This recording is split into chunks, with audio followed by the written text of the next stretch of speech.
কোন রাস্তায় বাইক চালাই রে ভাই? আল্লাহ রাস্তা, এ কই যাইতেছি রে আল্লাহ রে। ও রে, দোকানের ভিতর দিয়ে রে। যে লেভেলের জ্যাম, এই ব্রাহ্মণবাড়িয়া আসলে দেখবেন যে এরকম একটা জ্যামে পড়বেনই আপনি। আর এরকম হওয়ার কারণ আছে, সেটা হচ্ছে যেহেতু সিলেটের রাস্তায় কাজ চলতেছে, ঢাকা টু সিলেট, যেহেতু আমাদের এটা পর্যটন এরিয়া, তো এই রাস্তা আরও অনেক আগে হওয়ার দরকার ছিল। কিন্তু যেহেতু কাজ বাস একটু স্লো কাজ হচ্ছে, কাজ চলতেছে, রানিং আছে।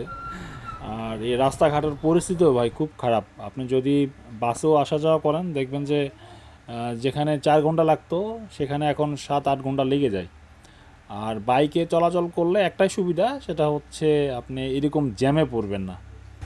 দেখেন চতুর্পাশে গাড়ি একদম দাঁড়ায় আছে, এরকম ঘন্টার পর ঘন্টা এরকম গাড়ি দাঁড়ায় থাকে। এই যে আল্লাহ, কি অবস্থা! এরকম এই গ্যাপ গ্রুপ ছাড়া উপায় নাই। আর বাইক হলে এই একটা শান্তি যে আপনি এরকম গ্যাপে চিপা চাপা দিয়ে বেরোতে পারবেন। আমারে রে, এ এ রা ভাই,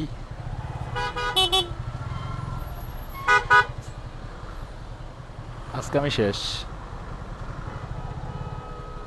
কোন সাফে পড়লাম!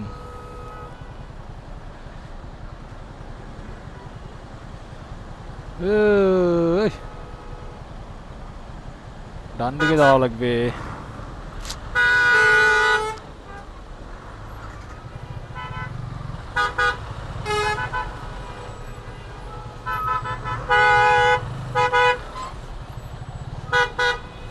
উফ উফ উফ উফ উফ উফ উফ।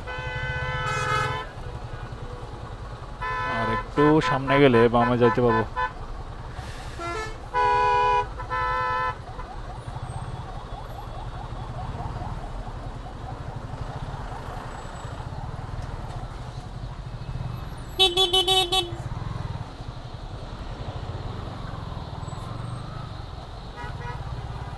ও রে, দোকানের ভিতর দিয়ে রে, আল্লাহ পাইছি জায়গা। এটা কে? মামুন ভাই, ভাই ভাই ভাই ভাই, এ আল্লাহ রে, দরিয়া রে খাইছে।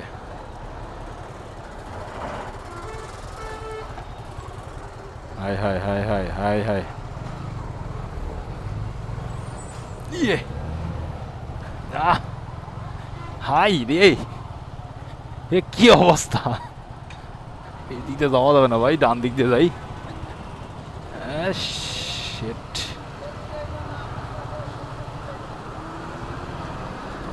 ইস, দাম ছুটছে রে ভাই, শুকনা দিয়ে যাই।